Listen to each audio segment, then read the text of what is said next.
Shouldn't that go up there?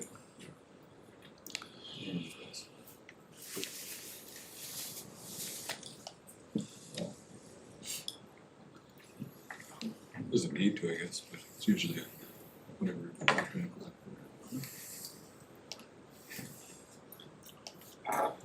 It's okay. Ready? Go ahead. I didn't see the picture yet. I know, that's is it delayed maybe? We had that file.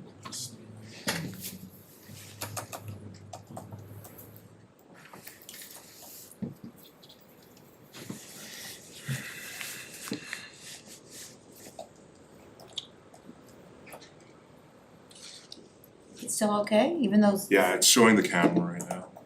okay, It's on here. okay. So YouTube screen. Okie dokie, well, welcome everyone to our Design Review Board meeting, Monday, February the 10th, 4:30. I'd like to call the meeting to order. Do we have any declarations of conflicts today? Seeing none, an approval of the agenda from the last meeting we had on, I guess we didn't have one. Oh yes, we did, October the 30th, 2024 was our last meeting. And so the minutes are in the package. Any Is this approval of the agenda? Madam oh Chair? yes, I thought, yeah, approval of the agenda first. Moved. Moved by his worship, seconded by Councillor Beck, thank you for that. Adoption of the minutes from October the 30th. Moved. Moved by his worship, seconded by Jackie, all those in favor. Aye. Any business arising from the minutes? Seeing none. We have one report today, and this is for Haviland Street PID 1100635. And just a reminder, this is for the design review component of this as of right project that has already been approved by staff.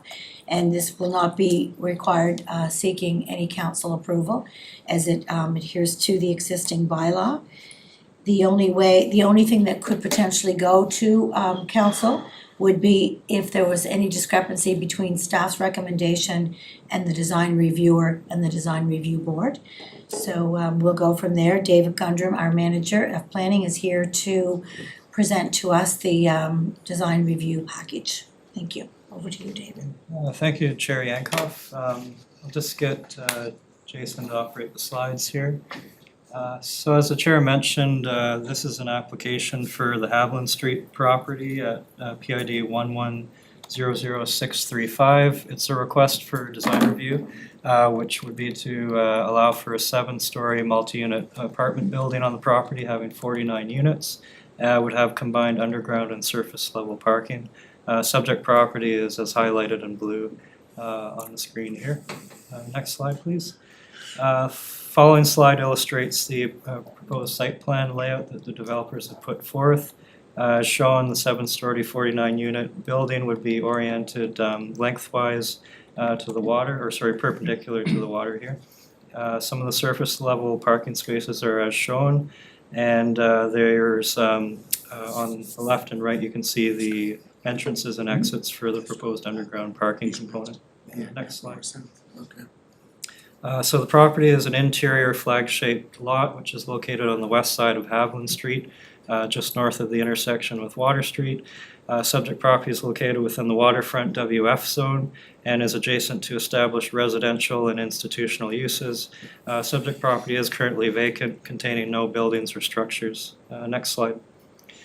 As per section 7.1 of the zoning and development bylaw, new buildings proposed within the 500 lot area are required to undergo the design review process to ensure that the architectural design of proposed developments within the 500 lots maintains a high quality of design and are constructed using a consistent type and quality of materials. From a design perspective, new buildings in the 500 lots are to complement and be compatible with existing buildings on surrounding properties and blend seamlessly with the streetscape. Next slide. The applicants have submitted a design review package which contained facade drawings, elevation drawings, and a site plan of the proposed development. Following slide illustrates some components of that design review package that was provided to the city. Next slide. As per section 3.14.3 of the zoning and development bylaw, the design package was forwarded to a third-party design reviewer who conducted a review of the proposed development for conformity with the intent of the zoning and development bylaw, including the design standards for the 500 lot area and criteria for evaluation of design review. The design reviewer provided recommendations which are found on the following slides with regard to building proportions and facade articulation and materiality, along with a summarizing overall statement for the development. Next slide, please. So the main recommendations, very brief, very concise, that the third-party reviewer came back with. Recommendation 1, which regards the proportion and rhythm of the proposed development. The third-party reviewer recommended to review the window articulation in the white sections of the building to create verticality.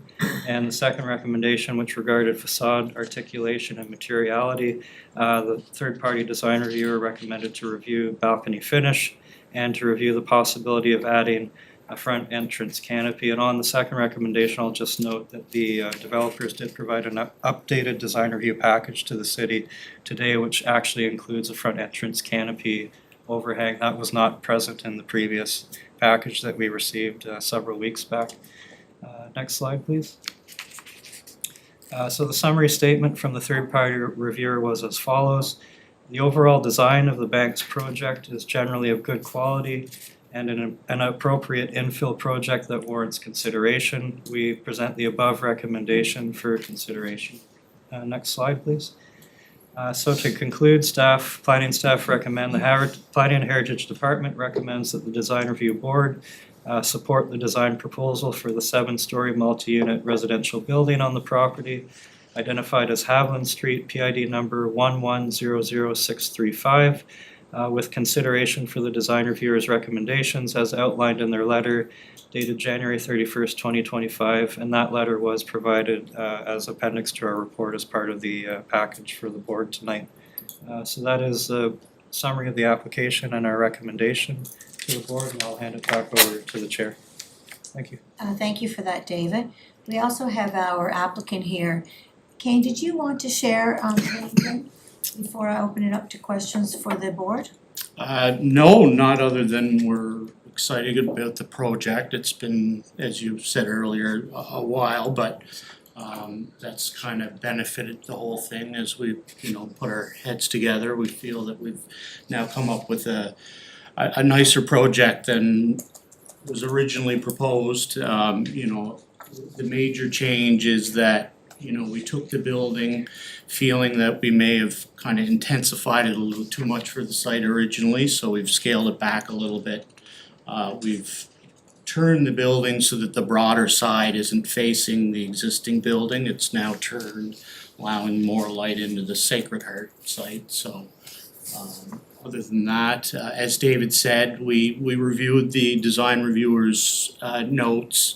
And we've made the change to add the canopy over the doors and the darker panels along the windows. We are going to keep the balconies as they are. It's, again, I felt when reading, it was really just a suggestion more for practical reasons they suggested that. So, we've used galvanized metal on balconies a lot before. In fact, our new hotel out in the North Shore, we used it. So with proper maintenance, the life of those balconies are going to last just as well as any other material that we might use. So if there's any other questions, I'm here. Okay, thank you. So I'll just open it up to the board. Any questions?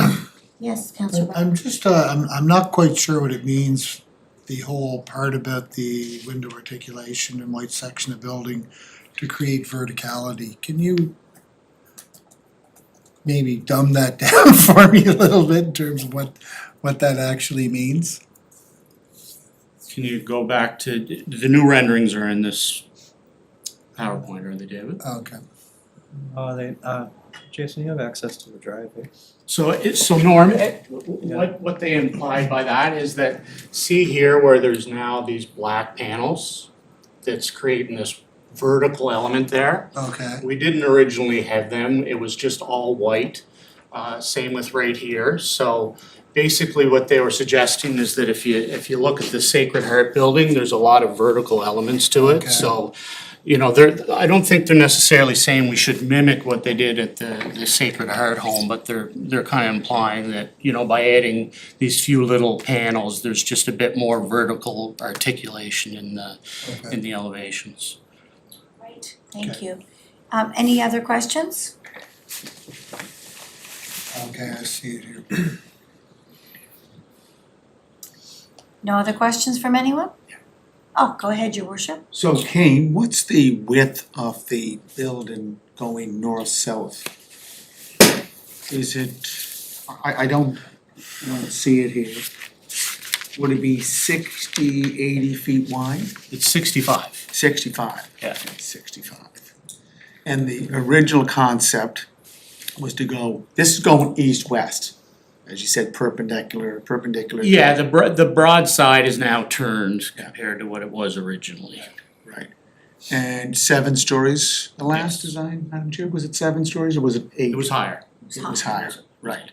10, No, it wasn't 10. no? It was 8. Oh, it was But 8. But it was higher than 7, right? Yeah. And did you not have a green space in the top? I think you were looking at some bonus. Bonus We were points. planning a bit of a rooftop patio with, Right. some amenity space, but that won't be the case here. Right. We'll be doing that down, you can see kind of in front of the building, we'll be doing that down more on the ground floor as opposed to up in the roof. And Kane, was there some issues with the original design interfering with the boardwalk? And then I think, I'm sure that Mr. Banks may be listening, but There was a lot of iterations, we were, back and forth at one time. Right.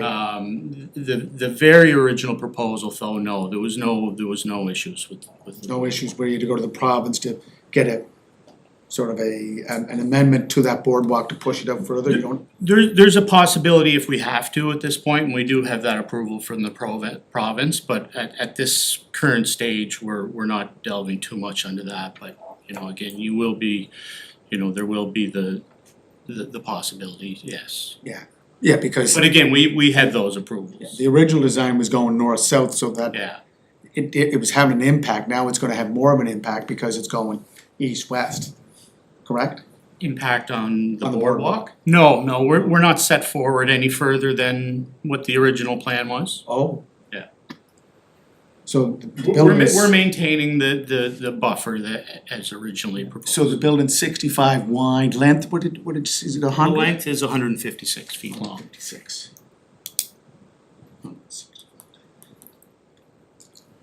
Okay. The top floor looks a little different than the others, Keen. What's, are they, is there seven units on each of those floors? On the upper floor, we reduced the units down to 5 units as opposed to the rest of the floors, just to create bigger units. Okay. And we've added the glass up there to, again, those will be premier units. And the top glass, helps kind of scale it down a bit. Great, And Madam Chair, yes? so through the chair, Kane, so it's all marketable? All market rent? Yes. Yeah, there's no combination No of. affordable housing. Okay. And the parking's all surface parking, does it, No, there's gonna be underground parking? underground parking as well. Right. Okay. Okay, so again, I go back to the zoning development bylaw, and this is before Dave, and before Mike arrived, and before we arrived. In 2018, they amended the bylaw, zoning development bylaw, to create this waterfront zone. And this waterfront zone doesn't require public consultation. It requires just going through the steps through planning, through the Department of Planning, Development and Heritage. And then if there's an issue, and if there's an issue of design review, it comes to this board. Is that correct, David? That's correct, Is that the process? that's right. Through the chair, the waterfront zone still has regulations and limitations to it, but if you build within those regulations and limitations, then the only additional step outside your building permit would be to come through design review because you're in the 500 lots, so. Yep. Yeah, for a multi-res development, yeah. Right, David, I'm looking at the zoning development bylaw, And if the building doesn't face onto Water Street, other than Water Street, it can go up to 106 feet high? 24 meters is the cap, but you can go to bonus height of up to 30, I think it's 32 or 34 meter. You can do bonus height, but they're below the actual. Right, they're not going the main cap- max. Main cap of 24 meter, they're like 21 and change now. Because I just wanna make it quite clear that what we're deciding is something that was changed back in 2018 by the previous planning board and council today, Yeah, they did bylaw amendments in And 2018. created the waterfront zone. And which then creates, as long as they build within the perimeters of that, it's what we call an as of right. Right. That that it can be all approved through the planning department. Yeah, it's not a public consultation, it's not council decision, because they're not asking to do anything that doesn't adhere to the existing zoning development bylaw. Right, Yep, and the only reason we have design review is because it's in the 500 lot area. right. And Madam Chair, you remember the meeting that you and I attended down at the Renaissance Place back in 2019 to discuss this with the residents, that our hands are tied. If Michael, David, through the chair, if we change the bylaw to go back to the old bylaw, which was CDA, anything that's in the queue is still going through, correct? Mhm. Just to clarify that. Is that correct, Michael or David? Yes, Or you're- it is correct. You can't change a bylaw and change somebody's application. The application that's already in being approved can, is not affected by a changed bylaw. Is that correct? Through the chair, I would probably defer to legal if council wanted a legal opinion on that as a possibility, but I certainly wouldn't advise that. Yeah. I mean, it's, Okay, and just the last question? Sure. So I'm going to section 33, subsection 33.2, the zoning development bylaw on waterfront zones. Permitted land uses at grade unwalkable streets. Is this considered as a walkable street building structure? what was your question again? Permitted land uses at grade unwalkable streets. So would this project be part of a walkable street? I don't think it's off a walkable street, but Through the chair, it as I don't have the bylaw in front of me, but as I understand and interpret that, this, because the building is set back, it's on a flag-shaped lot, it's not at grade at the street. I'm not of the opinion that would apply in this case. okay. If it had a normal frontage, if it wasn't flag-shaped as it is, then I think you could draw the conclusion that yes, that does apply, but that's not the case here because of how far back the building has to be set because of the geometry of the lot boundaries, so. And that doesn't fall into play under design review. Oh, no, process. and that's out of the scope of this No, board. but under here it says, section 33 subsection 2.1, only those uses listed below shall be permitted on the ground floor of a building in the WF zone immediately abutting a designated walkable street, eating and drinking establishments, tourism and related services, retail store and cultural establishment. That's not gonna be the case here. This is gonna be fully Yep.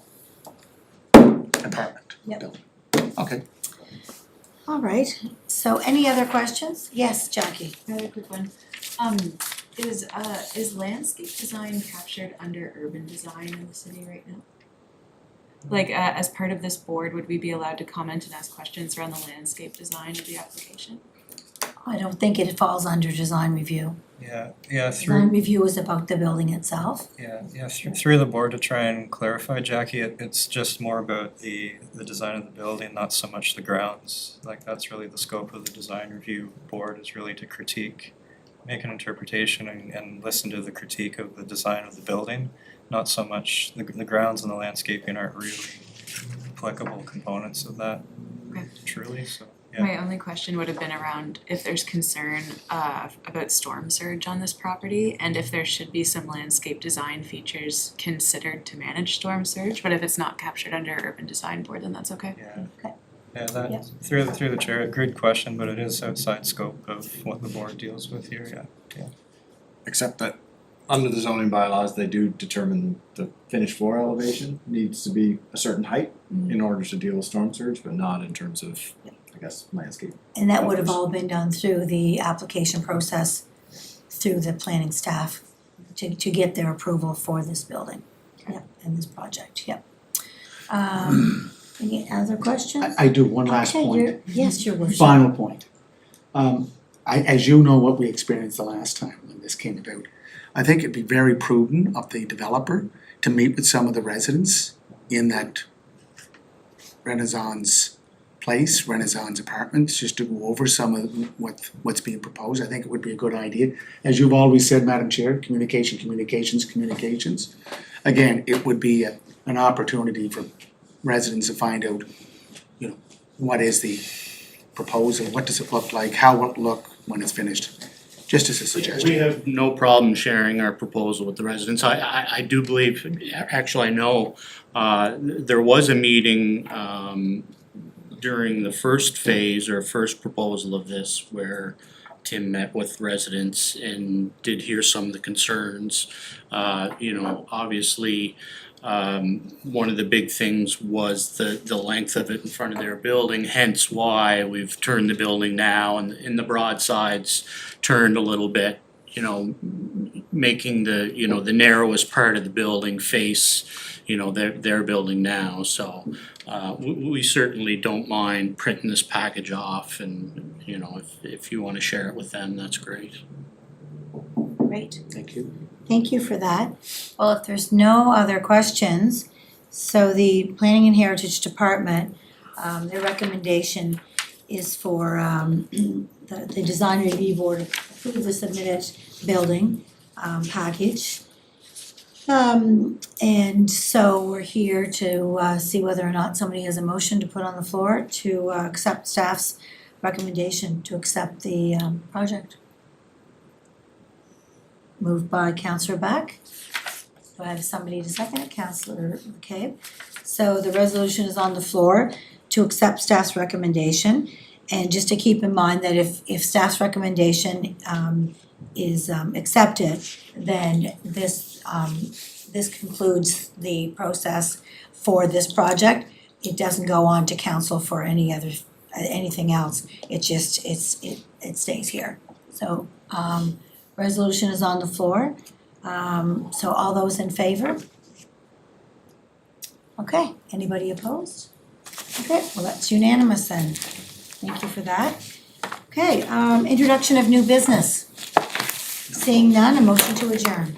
Moved by his worship, seconded by Jackie, all those in favor. Thank you all and have a wonderful